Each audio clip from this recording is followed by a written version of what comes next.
নমস্কার দর্শক বন্ধু, অ্যাস্ট্রোমিতের আরও একটি পর্বে আপনাদের সবাইকে স্বাগত। আজকে আমি আপনাদের বলবো, আপনার প্রেমিকা কি আপনাকে খুবই ঘৃণা করছে, একদমই পছন্দ করছে না? তাহলে আপনি এই টোটকাটি করুন। প্রথমে আপনি একটি মাটি দিয়ে পুতুল তৈরি করুন। সেই পুতুলটিকে ভালো করে সিঁদুর মাখিয়ে নিন। নেয়ার পর আপনি শ্মশানে চলে যান। গিয়ে পুতুলটিকে আপনি শ্মশানে একটি গর্ত করে মাটিতে পুঁতে দিন।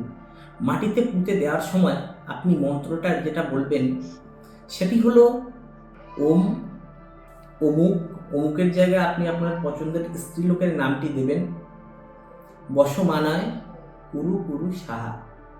এই মন্ত্রটি আপনি 7 বার উচ্চারণ করুন। তারপর পুতুলটিকে মাটিতে পুঁতুন, বা পুঁতে দেওয়ার পরও আপনি বলুন। এটি করার পর আপনি কিছুদিন দেখবেন আপনি আপনার সমস্যা থেকে চিরতরে মুক্তি পাচ্ছেন। নমস্কার।